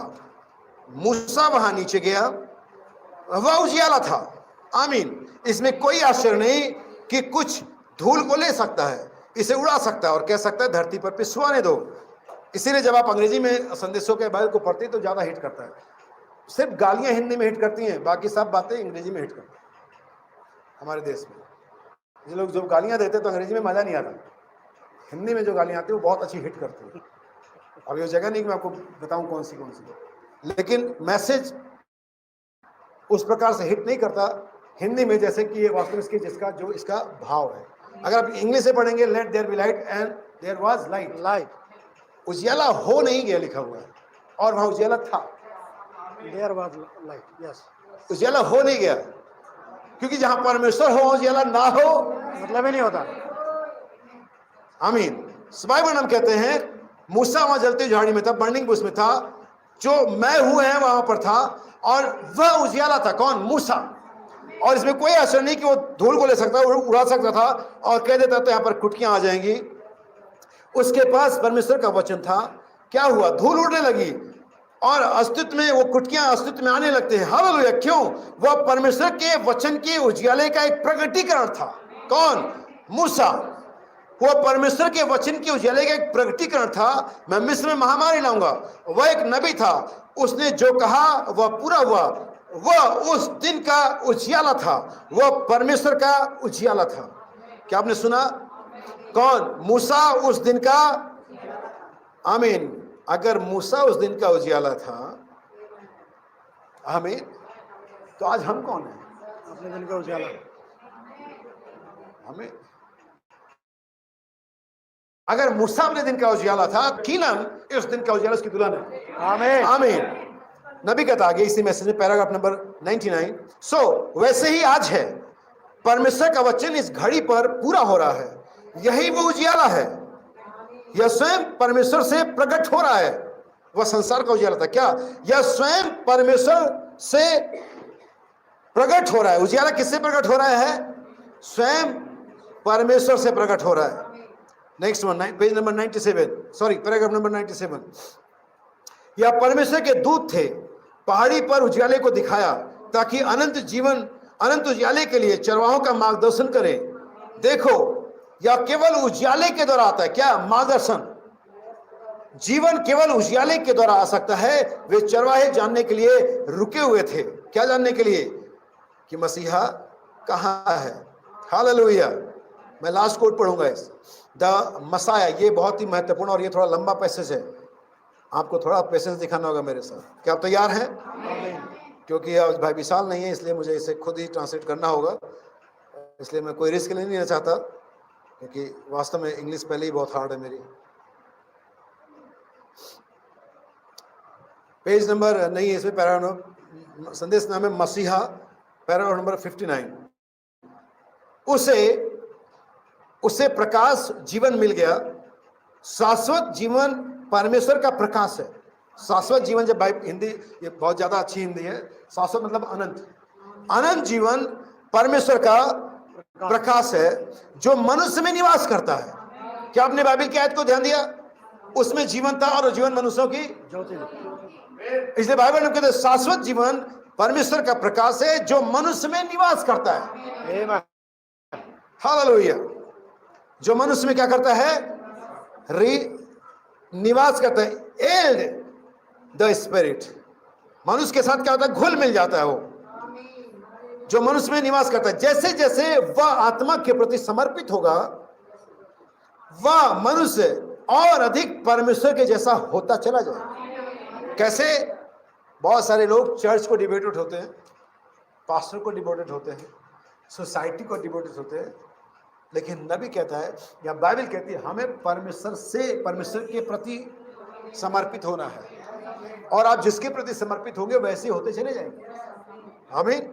बाइबल में यहाँ पे कहते हैं, यहाँ पर कुछ समय पहले उन्होंने एक बीमार व्यक्ति के लिए प्रार्थना कर रहे थे।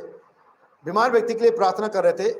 एक व्यक्ति का एक्सरे लिया, रीडर डाइजेस्ट ने इसे प्रकाशित किया और पाए कि प्रकाश की किरण में उन लोगों में से एक से आ रही थी, उन सभी से नहीं, लेकिन उन लोगों में से एक के हाथ से प्रकाश की किरण परावर्तित हुई जब उन्होंने उस व्यक्ति के हाथ के नीचे शीशे की पन्नी का एक टुकड़ा रखा। अब मैं आपको ये बात इसलिए बता रहा हूं ताकि आपके विश्वास को बढ़ाऊं। हमने अभी हमने महिमा पर हाथ रखा, हमने दुआ करी, हमने बहुत सारी बार ऐसी दुआ करी है।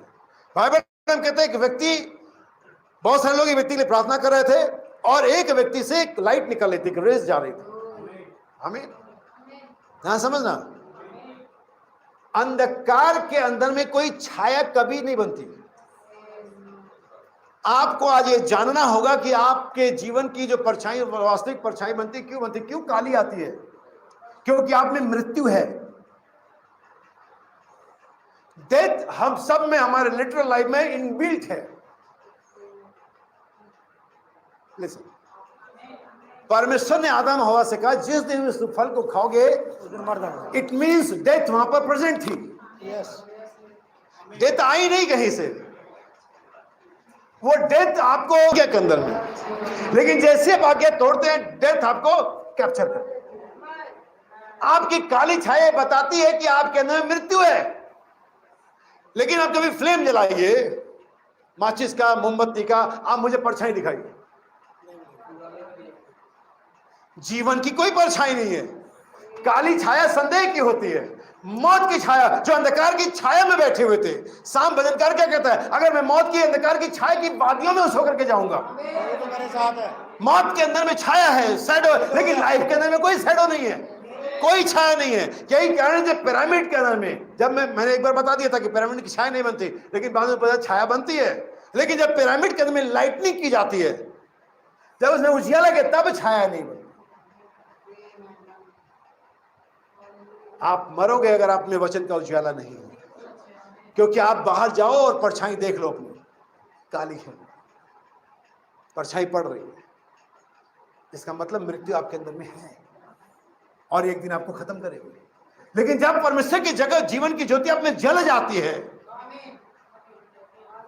जब एक बार परमेश्वर का वचन का प्रकाश आप में जल जाता है, जब एक बार बिजली प्रज्वलित होती है, फिर मौत की सारी छाया एक तरफ हो जाती है। फिर आप पौलुस के समान कह सकते हैं, हे मौत तेरा डंक कहां है और कब्र तेरी विजय कहां है? आगे कि मेरे हृदय में, यस सर। आइए बाइबल को पढ़ें, आप समय के बाइबल को पढ़ें। दूसरा कुरिन्थियों 4:6 मैंने इस रेफरेंस को पहले बोला था, लेकिन आपको पढ़ना होगा और फिर मैं इस कोट को आगे लेकर के जाऊंगा। हालेलुया। दूसरा कुरिन्थियों 6:4 4 6 का 4, जी हाँ, 4 का 6। इसलिए कि परमेश्वर ही है जिसने कहा कि अंधकार में से ज्योति चमके, लेट देयर बी लाइट। और हाँ पढ़े, और वही हमारे, और वह क्या, ज्योति, और वही हमारे हृदयों में चमका। क्या? परमेश्वर की जीवन की ज्योति। और जब परमेश्वर की जीवन की ज्योति किसी हृदय में बड़ चमक जाती है, कोई आंधी उसे तूफान से बुझा नहीं सकता। आप पहले आंगन की ज्योति बुझा सकते हैं, रात हो जाएगी, अंधेरा हो जाएगा, बादल आ जाएंगे, आप दूसरे आंगन की ज्योति बुझा सकते हैं, लेकिन तीसरे आंगन में तो आपकी पहुंच ही नहीं है। शैतान इसके शरीर को ले ले और इसकी आदतों को भी ले ले, प्राण को मत छूना, क्योंकि वो ज्योति आपके प्राण में जल रही है। अय्यूब के हर एक चीज को लिया जा सकता है, शैतान तहस नहस कर सकता है, लेकिन अय्यूब के प्राण को, और आपके प्राण में जो ज्योति चमके, शैतान से छू भी नहीं सकता। वहां पर तो एक बैरिकेडिंग लगा हुआ है। हालेलुया। कोई आउटसाइडर अलाउ नहीं अंदर। क्या आप समझ पा रहे हैं? यस। परमेश्वर ने कहा अंधकार में ज्योति चमके और तुम्हारे मनों में ज्योति चमके। जब पिरामिड में लाइटनिंग की जाती है तब शैडो नहीं है, और शैडो इस बात की गवाही देता कि हम मरेंगे। और जब आपके हृदय में परमेश्वर के वचन की ज्योति जल जाती है तो मृत्यु का सारा डर। बाइबल हम कहते हैं उन लोगों ने दुआ करी और उनमें से किसी एक के हाथ से किरणें, बाइबल में अगर आप पढ़ेंगे, बाइबल कहते हैं चेलों की परछाई से। यस। आमीन। और परछाई आने के लिए जरूरी है कि आप सूरज के साक्षेप खड़े हो। यस, कि आप सूरज की रोशनी के साक्षेप खड़े हो ताकि वो परछाई बन सके। इसका मतलब यह था कि चेले परमेश्वर की उपस्थिति में रहते थे। आमीन। चेले परमेश्वर की प्रेजेंस में रहते थे और इसके लिए परछाई बन सकती है। आमीन। जब परमेश्वर की उपस्थिति में जाते हैं तब परछाई आती है और उस परछाई से जो जीवन की परछाई है, बीमार चंगे हो गए। यस, बाइबल हम कहते हैं वहां पर से एक व्यक्ति के हाथ से एक्सरे लिया, किरणें निकल रही थी। उन सभी से नहीं, लेकिन उन लोगों में से एक के हाथ से प्रकाश की किरण परावर्तित हुई जब उन्होंने उस व्यक्ति के हाथ के नीचे शीशे की पन्नी का एक टुकड़ा रखा। अब ध्यान दीजिए, इस बात को बताने से पहले मैं उस गवाही को बताना चाहूंगा आपको। आप सभी, बहुत सारे लोग शायद जानते हो, बहुत सारे लोग ना जानते हैं। 2004 मेरे ख्याल से 2004 या 5 हो सकता है, एक मुस्लिम लड़की हमारे यहाँ आती थी प्रार्थना के लिए जिसके अंदर दुष्ट आत्मा थी। समय भाई प्रिंस जानते हैं, अभी मैं कहानी बता, लंबी चौड़ी कर, समीम आरा उस लड़की का नाम हुआ करता था। और एक बार मैं भाई प्रिंस वहाँ पर प्रार्थना के लिए गए थे, उनके घरों में जाके हमने प्रार्थना करी। उनके परिवार में से जाने कितने लोगों के दुष्ट आत्माएं निकली। लेकिन एक वाक्य में इस घटना को पढ़ने के बाद इसलिए बताना चाहता कि आप जाने कि वही परमेश्वर ने नबियों से व्यवहार किया पुराने नियम में, वही परमेश्वर ने चेलों से व्यवहार किया हमारे नए नियम में, वही परमेश्वर ने नबी के साथ व्यवहार किया, जैसा कि वर्णन बता रहे हैं, वही परमेश्वर हमारे साथ भी व्यवहार करता है। आमीन। और जब मैं बाइबल को खोल करके उसकी माँ के लिए दुआ कर रहा था, और उस माँ ने, शायद वो मुस्लिम थे, उन्होंने अपनी आंखें नहीं बंद करी होंगी और हमारी आंखें बंद थी, भाई प्रिंस की भी आंखें बंद थी। और हमने जब दुआ कर ली, उस औरत ने, उस बुजुर्ग महिला ने कहा, भाई आपके हाथों में, आपके हाथ जले तो नहीं? नहीं, क्या हुआ? नहीं, आपकी बाइबल में ना आग लगी हुई थी। Praise the Lord. ये मैंने, आप भाई प्रिंस आपको बता देंगे, ये हमने नहीं देखा। उसने कहा, अब मैंने देखा कि आपकी जो किताब थी उसमें आग लगी हुई थी, जिसको मैंने खोल के पढ़ा हुआ था, फिर मैंने खुला ही छोड़ दिया था उसे। और वो ऐसा बताया जैसा कि बाइबल में कहते हैं, उनमें से एक के हाथ से वो किरणें निकल रही थी। आमीन।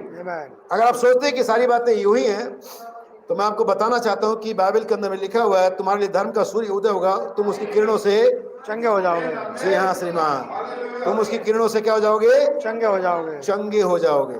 अब देखिए, मैं आगे बढ़ता हूं थोड़ा, पेज नंबर, पैराग्राफ नंबर 61।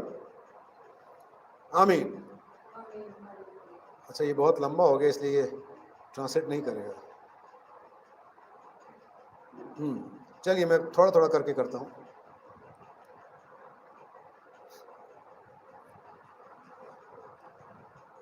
क्या हम प्रभु की महिमा की ताली बजा सकते हैं? आमीन। हाँ ठीक है, पैराग्राफ नंबर 62, सेम मैसेज मसीहा। जब इस व्यक्ति ने ईमानदारी से यह जाने बिना कि वे ऐसा कर रहे हैं एक व्यक्ति पर हाथ रखा और ईमानदारी से प्रार्थना की, वे एक्सरे नीचे देख रहे थे और पाया कि उनके हाथ से एक प्रकाश निकल रहा था। परमेश्वर जानता था, जब उसने कहा बीमारों पर हाथ रखो और वे ठीक हो जाएंगे, वह जानता था कि वह किसके बारे में बात कर रहा है। क्या आप जानना चाहते हैं आज किसके बारे में बात कर रहा है? आमीन। हालेलुया, आमीन। बस 2-4 लाइनें और पढ़ूंगा मैं, और यह हमारे विश्वास को बढ़ाएगा। आमीन। सुनिए, page number paragraph number 62। Bible number कहते हैं, ओह मैं चर्च को उस जगह पर पहुंचते देखना चाहता हूं जहां वैसा आ सके जैसा परमेश्वर चाहता है। बाइबल हम क्या करें, मैं चर्च को उस जगह पर देखना चाहता हूं कि जहां चेले हाथ रखे बीमार, जहां पर परमेश्वर का जो लाइट का रिफ्लेक्शन है उसके लोगों में से आगे बढ़े। बाइबल हम कहते हैं, मैं चर्च को उस जगह पर देखना चाहता हूं। फिर जब परमेश्वर देहधारी हुआ और मसीहा बन गया, तब हम खुद उसके जैसे अभिषिक्त होने के लिए समर्पित कर सकते हैं। तो हम मसीहा बन जाते हैं, छोटी रोशनी, लिटिल लाइट। क्योंकि बाइबल हमें लिटिल लाइट और बिग लाइट के बारे में बात करती है।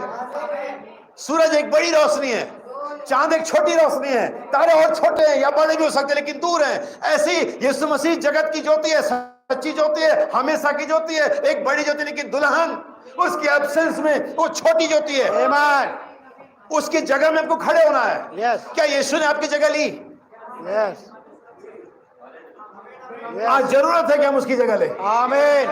भाई बहन हम कहते हैं जब उसे ग्रहण करते हैं तो हम एक छोटी रोशनी बन जाते हैं। चर्च को ऐसा ही होना चाहिए, रोशनी, छोटा अभिषिक्त, यही परमेश्वर का चर्च है। ये कोड आगे भी है, लेकिन एक कंटिन्यूटी ना बनने की वजह से मैं इसे छोड़ रहा हूं। नबी कहते हैं छोटी रोशनी, छोटा मसीह। आमीन। जैसे बाइबल ने समझाया कि कैपिटल जीओडी गॉड और स्मॉल जीओडी गॉड। बाइबल ने लिखा तुम ईश्वर हो। हालेलुया, आमीन। सो परमेश्वर ने हमें चाहा कि हम जगत की क्या हो, ज्योति हो। कैसी ज्योति बनेगी जब तक आप उस ज्योति को लेंगे नहीं। याद रखिए, जितने रोशनी वाले जितने भी ये तंत्र प्रबंध है ना, जितने भी साधन है, ये थॉमस एडिसन की देन है। लेकिन कोई बल्ब अपने आप से रोशनी जनरेट नहीं करता है। नबी कहता है सुसमाचार सभ्यता के साथ आगे बढ़ता है। पुराने दिनों में जो हमारे पास लाइट्स थी, वो कैरोसिन डालो, घास लाइट डालो या फैट डालो, या फिर लाइट जब थॉमस एडिसन से पहले एक और व्यक्ति आया था, उसका नाम था जेम्स फ्रैंकलिन। थॉमस एडिसन कुछ ना कर पाता अगर जेम्स फ्रैंकलिन ना होता, क्योंकि जेम्स फ्रैंकलिन वो व्यक्ति जिसने विद्युत का आविष्कार किया, विद्युत को समझा कि करंट क्या होता है, पावर क्या होती है, एनर्जी क्या होती है। थॉमस एडिसन उसे एनर्जी को लिया और एक बल्ब के थ्रू रिफ्लेक्ट कर दिया। ये जो आप रिफ्लेक्ट कर रहे हैं, आपकी एनर्जी नहीं है, ये आपकी पावर नहीं है, ये उस परमेश्वर की पावर है, उस खुदावन की सामर्थ्य, सद्गुण सामर्थ्य जो इन बल्बों में हो करके रिफ्लेक्ट कर रही है। इन तुम जगत की ज्योति हो। तुम वो छोटे छोटे दीपक, वो लैंप, वो बल्ब जिन्हों मैंने अलग अलग जगहों पर मैं तुम्हें प्रज्वलित करूंगा। लेकिन आप जानते हैं सुसमाचार कहां पहुंच गया? सभ्यता के साथ आगे, सिविलाइजेशन के सभ्यता के साथ आगे बढ़ता है। कभी सुसमाचार बैल की पहियों पर चला, फिर मोटरयान पे चला, फिर घोड़े, और इस तरह से अभी हमारे पास स्पेस लॉन्चर है, स्पेस एक्स वाले हर समय अंतरिक्ष में भेज रहे हैं, बुला रहे हैं। तो सुसमाचार भी इतना डेवलप होना चाहिए। अब हमारे पास ऐसे बल्ब है जिन्हें किसी होल्डर से लगाने की जरूरत नहीं है। अब हमारे पास तो सारी चीजें लेस है, फायरलेस, वायरलेस, कार्डलेस, एटीएम से कार्डलेस मनी ट्रांजैक्शन भी है, नहीं है। मनुष्य के सबसे बड़ा आविष्कार क्या था? अगर आपने तीसरी चौथी की किताब पढ़ी, संगीत। हाँ, संगीत नहीं, वैसे मैं किताबों की बात कर रहा हूं, दुनिया की। आग से खाना पकाना, सबसे पहला जो उन्होंने आविष्कार किया, आग से। और हम उसे आज तक सोचते बहुत बड़ा आविष्कार था, है भी। लेकिन आप जानती हैं इस मनुष्य ने क्या सीख लिया? बिना आग से पकाना। ये कितना चालाक मनुष्य है। काश यही मनुष्य तब होता। उन्होंने कितना सीखा होगा कि कैसे आग से खाना, कैसे आग जलाई जाए। माचिस तो थी नहीं, होम लाइट छोड़ो, वाइल्ड लाइट ही नहीं थी। तो उन्होंने आग से खाना बनाना सीखा, वो सभ्यता थी वो। लेकिन अब हम ये सीख गए कि बिना आग से कैसे बनाया जाए। हमारे पास है इंडक्शन, एयर फ्रायर, यस, पता नहीं क्या क्या। हम अब बिना आग से बनाना सीख गए। मैं ये कहना चाह रहा हूं, अगर सुसमाचार इस सभ्यता से आगे बढ़ा और वायरलेस और फायरलेस और तमाम चीजें से आ गया, तो परमेश्वर का वचन कितना डेवलप हो गया होगा। आमीन। अब परमेश्वर ने आपको रखा है ताकि अपनी एनर्जी, अपना पावर, अपनी सद्गुण आप में रिफ्लेक्ट करे। हालेलुया। ये जो माइक से आपको आवाज आ रही है, इसका कोई कनेक्शन है नहीं जिसको हम काट सके। ये तो वेव्स में है, तरंगों में है। ऐसे ही परमेश्वर से हमारे कोई कनेक्शन दिखता नहीं है, लेकिन फिर भी हम कनेक्टेड हैं, यस, बाय फेथ। हालेलुया। और परमेश्वर ने पावर को, अपने तमाम चीजों को हमारे अंदर में डाल रहा है, और उससे हम क्या कर रहे हैं? बाहर निकाल रहे हैं। मैं आपके लिए आखिरी 2-4 आयतें पढ़ूंगा। यशायाह 42 अध्याय, बस मैं 10 मिनट आपका लूंगा। क्या आपने तीनों लाइटों का नाम लिख लिया? क्या आपको याद है? पहला उजियाला है दिन, दूसरा है सकीना महिमा, तीसरा परमेश्वर का जीवन की ज्योति। आमीन। आइए यशायाह 42 अध्याय 6 वचन, यशायाह 42:6।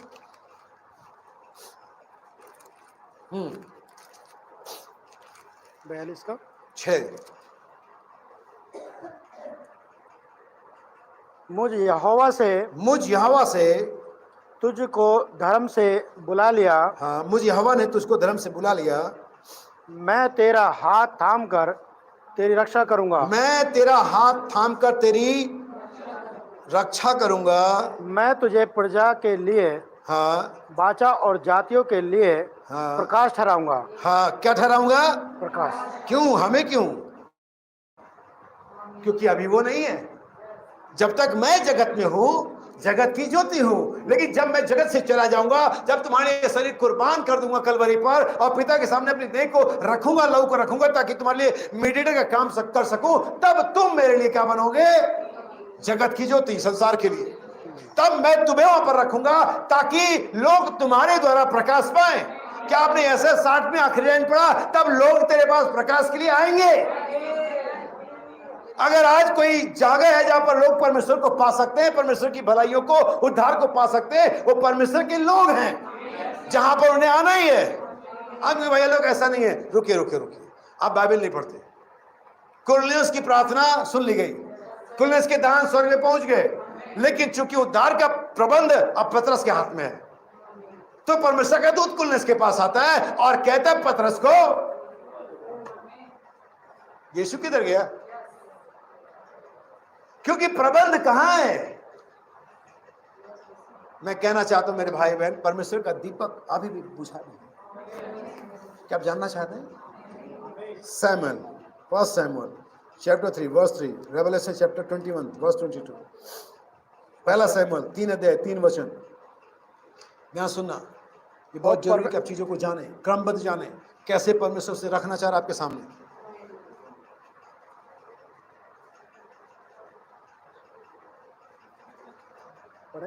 हाँ, 3 अध्याय का 3 वचन। और परमेश्वर का दीपक, और परमेश्वर का दीपक अब तक बुझा नहीं था, अब तक बुझा नहीं था। याद रखिए मेरे भाई, परमेश्वर का दीपक अभी भी बुझा नहीं है। आमीन। परमेश्वर का दीपक, पहले आंगन के दीपक को आप कम ज्यादा कर सकते हैं या बुझा सकते हैं, या रोशनी हो सकता है कि ना आए, कई दिन तक मौसम खराब हो सकता है, सूर्य ग्रहण लग सकता है, चंद्र ग्रहण लग सकता है पहले आंगन में। दूसरे आंगन में चर्बियां खत्म हो सकती हैं, रुई जल सकती है, लेकिन तीसरे में आपका कोई इंटरफेयर नहीं है। परमेश्वर के उजियाले को आप रोक नहीं सकते। इसलिए कहते हैं श्रावण के दिनों में न्यायों की ठीक बात आता है। परमेश्वर का दीपक, अगर आप 7 कलीसिया कानों के चित्र को जानते से भाई बहन ने प्रिंट किया था, जिसे पिलर ऑफ फायर ने आकर के उस खिड़की पर भी प्रिंट किया था, और भाई बहन कहते हैं यहां पर थोड़ा सा उजियाला हर एक काल में बचा हुआ है, क्योंकि प्रकाशित पहला अध्याय बताती है कि वो सोने के 7 दीवटों में चल फिर रहा है और वो दीवट जल रहे हैं। यानी कि हर एक काल में, चाहे कम या चाहे ज्यादा, थोड़ा लिटिल बिट लाइट है। अगर सूरज अस्त हो गया है, चांद मंदिर पड़ गया, तो तारे चमक रहे हैं। और परमेश्वर का दीपक कब तक बुझा नहीं था। कौन है परमेश्वर का दीपक? मैंने पहले ही बताया था, तेरा वचन मेरे मार्ग के लिए और मेरे मार्ग का उजाला है। अब आगे थोड़ा सा इस कोड को मैं फिर से पढ़ता हूं, मुझे लगा कि मुझे पढ़ना चाहिए। 64, उसका अस्थाई प्रकाश मसीहा का प्रकाश है, जो अपने लोगों, अभिषिक्त लोगों में जी उठा मसीहा है। क्या वो प्रकाश, वो लाइट, जो अपने प्रकाश को सभी चर्च युगों में लेकर के आगे जाता है। कभी कभी यह लगभग पूरी तरह से बुझ जाता है, फिर यह फिर से वापस आता है। परमेश्वर का अभिषिक्त व्यक्ति, परमेश्वर का मसीही चर्च, यदि मसीहा का अर्थ अभिषिक्त व्यक्ति है और इसका अर्थ राजा है, तो यदि चर्च को मसीहा के आत्मा द्वारा अभिषिक्त किया जाता है तो यह थोड़ा कमतर हो जाता है, लेकिन फिर भी यह एक मसीहा ही है, क्योंकि उसमें उसका प्रकाश है। जैसे उकाब का बच्चा पोटेंशियली उकाब ही है, वो बच्चा है लेकिन है उकाब ही, उसकी प्रवृत्ति, उसकी जाति नहीं बदलती, वो छोटा है लेकिन क्या है, ऐसे ही जो हम हैं, हम मसीहा हैं, क्योंकि मसीह का प्रकाश, मसीह का जीवन, हम ये नहीं कहते वही मसीहा हैं, लेकिन हम उस जीवन को कैरी कर रहे हैं, इसलिए हम मसीहा हैं। फिर भी वह एक मसीहा है, क्योंकि इसमें उसका प्रकाश है जो उसकी शक्ति को दर्शाता है, उसकी महिमा को दर्शाता है, उसकी प्रभुता को दर्शाता है। इसलिए वो मसीहा है। यह उसके राज में, उसके क्षेत्र में उसे कैसे दर्शाता है। आमीन। आमीन। क्या आप समझ पा रहे हैं? आमीन। वो उजियाला आपके हृदय में चमकना चाहिए। और याद रखिए, फिर से मैं कहना चाहता हूं, वो उजियाला आपका जीवन है। अगर आप जैसे मत्ती पढ़ा हमने, तुम्हारा उजियाला चमकना चाहिए। कैसे? फिर आगे क्या कहता है, उस उजियाले को किससे कंपेयर करता है, ताकि तुम्हारे भले कामों को देख करके, जो शब्दों में कि उजियाला हमारे कामों में प्रकट हो रहे। यस, अंधियारे ने उसे स्वीकार नहीं क्योंकि उनके काम बुरे थे। आमीन। लास्ट को प्रकाशित 21-22 आपने क्या पढ़ा अभी, क्योंकि परमेश्वर का दीपक अब तक, और वो दीपक ये एक समय यूहन्ना था, फिर यीशु था, उसके बाद चेले, और आज हम हैं। आइए देखिए प्रकाशित 22-21-22 क्या कह रहे हैं। Revelation chapter 21 verse 22। और मैंने उसमें कोई मंदिर ना देखा। ओ, कहाँ? परमेश्वर के राज्य में कोई मंदिर। आज लोग मंदिरों के लिए लड़ रहे हैं। आमीन। हमारा परमेश्वर इतना महान, इतना चालाक है, मतलब तुम्हें लड़ने की जरूरत ही नहीं है। तुम कहाँ गारा मिट्टी सीमेंट के चक्कर में रहोगे। कल वक्त बोर्ड खत्म हो, परसों तुम्हारा खत्म हो जाता है। तो मैं क्या करता हूँ, ये तुम्हें नहीं ले पाएंगे, मैं तुम्हें बना देता हूँ। आमीन। तुम परमेश्वर का मंदिर हो। हम पर दावा करके दिखाएं। आमीन। सो ऐसे स्वर्ग में मैंने कोई मंदिर नहीं देखा, क्योंकि सर्वशक्तिमान प्रभु परमेश्वर, सर्वशक्तिमान प्रभु परमेश्वर और मेमना उसका मंदिर है। मेमना उसका। और आपको ये जान करके हैरानी होगी और खुशी भी होगी कि न सिर्फ मेमना उसका मंदिर है, बल्कि हम भी उसके मंदिर हैं। जब यीशु मसीह पृथ्वी पर था तो परमेश्वर का मंदिर था, और जब हम यहाँ पर, हम यीशु मसीह का मंदिर है। आमीन। जो कुछ परमेश्वर में था वो मसीह में उन्हें लग गया। बाइबल कहती है परमेश्वर की सारी परिपूर्णता यीशु मसीह में सदैव विथ बॉडी, और इसलिए यीशु मसीह की सारी परिपूर्णता, या जो कुछ परमेश्वर यीशु मसीह में था वही अब दुल्हन के अंदर में। शरीर हमारा है, जीवन उसका है। शरीर हमारा है, उजियाला उसका है। बल्ब हमारा है, करंट उसका है। यस।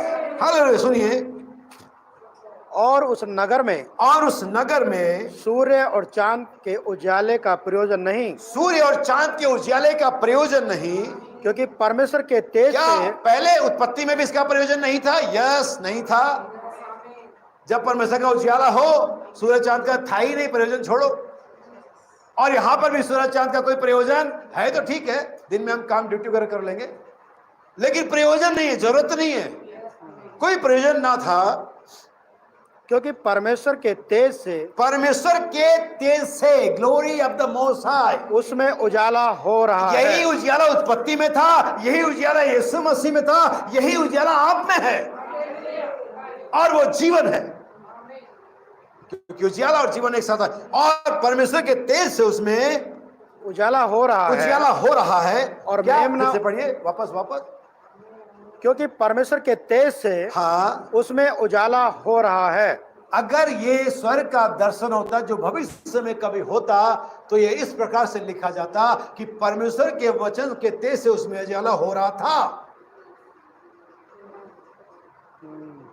अगर मैं कोई चीज देख रहा हूं जो निकट भविष्य में कभी होगी, तो मैं इसी प्रकार बोलूंगा।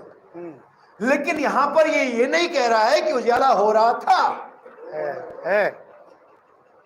जैसा कि प्रकाशिता के 11-5 में वो राज्य करते हैं, राज्य करेंगे नहीं, करते हैं। वे जो मसीह इसमें उन पर जन्म किया गया नहीं, क्योंकि मृत्यु से पार होकर कहां प्रवेश जीवन में कर चुके, करेंगे नहीं। उजियाला हो नहीं रहा था। परमेश्वर के मंदिर में उसका दीपक यहाँ जल रहा है, परमेश्वर का उजियाला चमक रहा है।